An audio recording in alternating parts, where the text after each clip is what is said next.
गुरुर्ब्रह्मा गुरुर्विष्णु गुरुर्देव महेश्वर गुरुरेव परम ब्रह्म तस्मै श्री गुरवे नमः। अखण्डमण्डलाकारं व्याप्तमेन चराचरं तत्पदं दर्शितं येन तस्मै श्री गुरवे नमः। अखण्डमण्डलाकारं व्याप्तमेन चराचरं तत्पदं दर्शितं येन तस्मै श्री गुरवे नमः। असतो मा सद्गमय तमसो मा ज्योतिर्गमय मृत्युं मामृतं गमय शान्ति शान्ति शान्ति। जय श्री कृष्ण चैतन्य प्रभु नित्यानंद श्री अद्वैत गदाधर श्रीवासादि गौर भक्त वृंद। जय श्री कृष्ण चैतन्य प्रभु नित्यानंद श्री अद्वैत गदाधर शिवासादि गौर भक्त वृंद। जय श्री कृष्ण चैतन्य प्रभु नित्यानंद श्री अद्वैत गदाधर शिवासादि गौर भक्त वृंद। हरे कृष्ण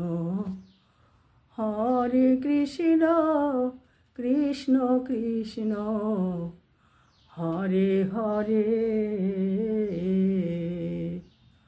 हरे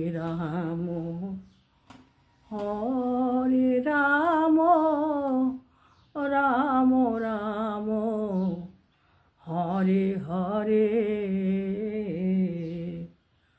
हरे कृष्ण कृष्ण कृष्ण हरे हरे हरे राम राम राम हरे हरे।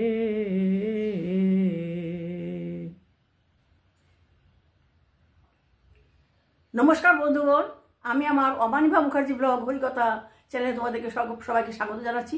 তোমাদের সকলের মঙ্গল হোক, তোমরা আমার অন্তরের নমস্কার গ্রহণ করো। আমি সপ্তাহে একটা ভিডিও দিই, সেই ভিডিওটাই আজকে করছি। বৃহস্পতিবার দিন লক্ষ্মীনারায়ণের পুজো করি এবং এই ভিডিওটা আমি দিই, কারণ আমি একাই সব কিছু করি। তোমরা আমার ভিডিওটা দেখবে এবং আমার কথাগুলো শ্রবণ করবে, তোমাদের সকলের মঙ্গল হবে। ভাগবতম শ্রবণম মঙ্গলম, ভাগবত শ্রবণ করলেই মঙ্গল হয়। তোমরা আমার কৃপা করে ভাগবত কথা শুনবে এবং আমাকে সমৃদ্ধ করবে। তোমাদের সকলের মঙ্গল হোক, তোমরা সবাই সুস্থ থাকো, সুখে থাকো, আনন্দ থাকো। ভগবান শ্রীকৃষ্ণ সবাই তোমাদেরকে সুরক্ষিত রাখুন, এই কামনা করি।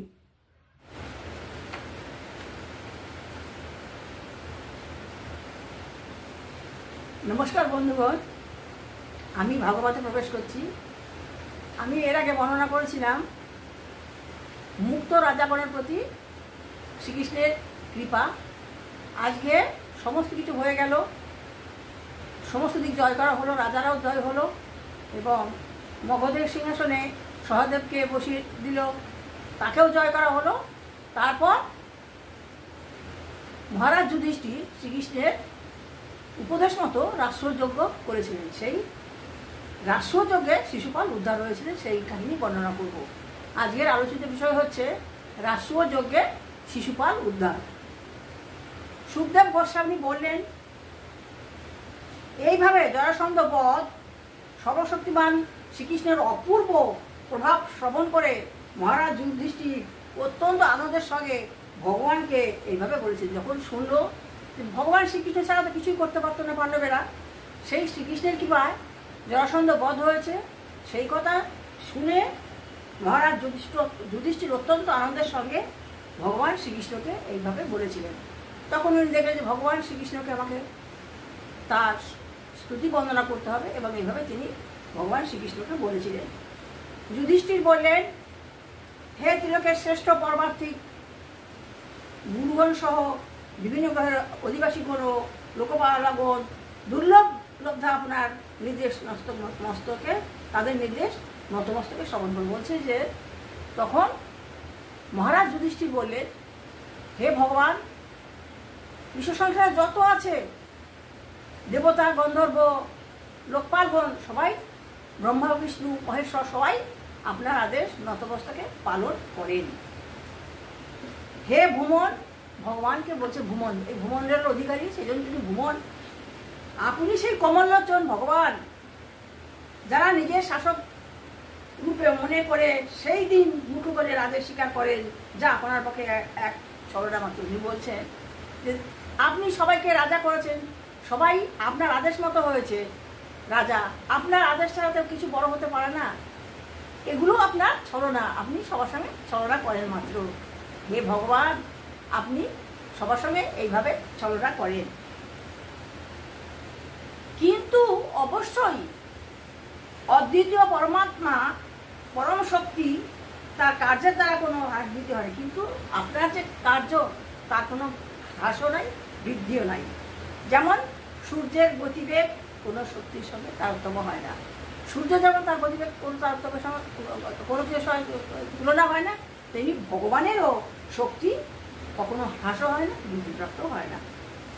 হে অজিত, হে মাধব, আপনার ভক্তবৃন্দ আমিও আমার, আপনিও আপনার এই ধরনের ভেদ করেন না, কারণ এটি পশুদের বিকৃত মানসিকতা। বলছে আপনার যে ভক্তরা আছেন তারা আমি আমার, আপনিও আপনার, এরকম ভেদ ভাব প্রকাশ করেন না, কারণ এগুলো হচ্ছে পশুসুলভ ব্যাপার। যারা আমি আমার বলে তারা পশুসুলভ ব্যবহার, এটা হচ্ছে পশুসুলভ ব্যবহার। তাই আপনার যারা ভক্ত তারা কখনো আমি আমার, আপনি আপনার এই ভেদভাব গ্রহণ করে না।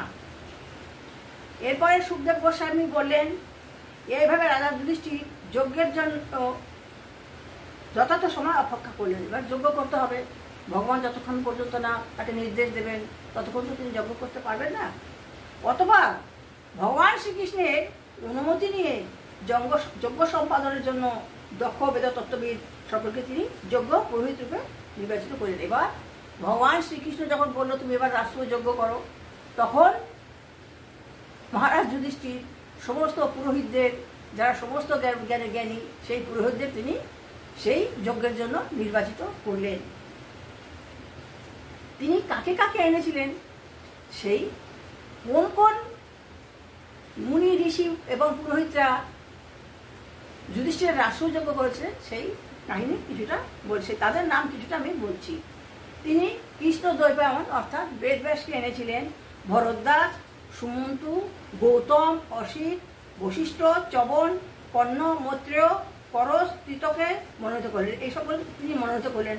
তিনি বিশ্বামিত্র, বামদেব, সুমতি, জৈমিনী, ক্রতু, কৈল, পরাশর, সেই সঙ্গে গর্গ, বৈশেষ্পায়ন, অথর্ব, কাশ্যপ, ধৌম্য, ভার্গবগণের রাম, আশুরি, বিতহদ্র, মধুচ্ছন্দা, বীরসেন এবং অকিত প্রণোদরও মনোনীত করলেন। তিনি অনেককেই তিনি মনোনীত করলেন, সেটা একমাত্র শ্রীকৃষ্ণের অনুমতি নিয়ে তিনি তাদেরকে সেই রাষ্ট্রযজ্ঞে তাদের সকলকে মনোনীত করলেন। হে রাজন, এটা বলছে পরীক্ষিত মহারাজ যখন অন্তিম শয্যায়, তখন সুখদেব গোস্বামী তাকে বর্ণনা করছেন। সেই বর্ণনা করতে গিয়েই তাদের যে কিভাবে তাদের যজ্ঞ হয়েছিল, কিভাবে কি করছেন, সেই কাহিনী মহারাজ পরীক্ষিতকে বর্ণনা করছেন। সেই জন্য সুখদেব গোস্বামী বললেন, হে রাজন, অন্যান্য যারা নিমন্ত্রিত হয়েছিলেন তারা হলেন দ্রোণ, ভীষ্ম, কৃপ, তার পুত্রগণ সহ ধৃতরাষ্ট্র, জ্ঞানী, বিদুর এবং অন্যান্য বহু ব্রাহ্মণ, বৈশ্য, শূদ্র, ক্ষত্রিয় সবাই সেই যজ্ঞে প্রত্যক্ষভাবে যোগদান করেছিলেন। প্রকৃতপক্ষে সকল রাজারা তার অনুগামীদের সহ সেই যজ্ঞে এসেছিলেন। যেসব রাজারা তার বশ্যতা স্বীকার করলো তারা সব তার অনুগামীদের নিয়ে সেই যজ্ঞে এসে উপস্থিত হয়েছিলেন। আমি ভগবানের কথা বলি, আমার হয়তো সেরকম বলার মতো ক্ষমতা নেই, আমার সেরকম কিছু নেই, কিন্তু আমি তবু বলি শুধু ভগবানের নাম করার জন্য। জানি না আমাকে ভগবান কি কৃপা করেন, আর ভগবানের কৃপা না থাকলে তোমরাও তো কৃপা করবে না। তাই আমি যে ভগবানের কথা বলি, এই যে আলোচনা করছি, এই যে তাদের যে ইতিহাস বর্ণনা করছি, তোমরা একটু শুনবে এবং আমাকে সমৃদ্ধ করবে। তোমাদেরকে আমি আমার অন্তরের অনন্ত কোটি নমস্কার নিবেদন করি। আমি আজকে এইটুকুই বর্ণনা করলাম যে রাজা যুধিষ্ঠির রাষ্ট্রযজ্ঞ করছেন, তিনি কোন কোন ব্রাহ্মণদের নিমন্ত্রিত করলেন, কাকে কাকে নিমন্ত্রণ করলেন এবং কে কে সেই যজ্ঞে উপস্থিত ছিলেন, সেই কাহিনী আমি সামান্য কিছু বর্ণনা করলাম। পরে ভিডিওতে আমি পরপর বর্ণনা করে যাব, ঠিক ধারাবাহিকভাবে। তোমাদের সকলের মঙ্গল হোক। নমস্কার বন্ধুগণ, আমি ভাগবত কথা এখানে শেষ করলাম। আজকের আলোচিত বিষয় ছিল রাষ্ট্রযজ্ঞে জরাসন্ধ উদ্ধার। জরাসন্ধ কীভাবে উদ্ধার হয়েছে সেই কাহিনী বর্ণনা করব। ভগবান শ্রীকৃষ্ণের উপদেশ মতো মহারাজ যুধিষ্ঠির এই রাষ্ট্রযজ্ঞ করেছিলেন। সেই রাষ্ট্রযজ্ঞে কারা কারা উপস্থিত ছিলেন, মনে কী করেছিলেন, সমস্ত কাহিনী আমি বর্ণনা করব ধারাবাহিকভাবে। তোমরা আমার ভগবত কথা শুনে এবং আমাকে সমৃদ্ধ করো। তোমরা সবাই পরিবার পরিজন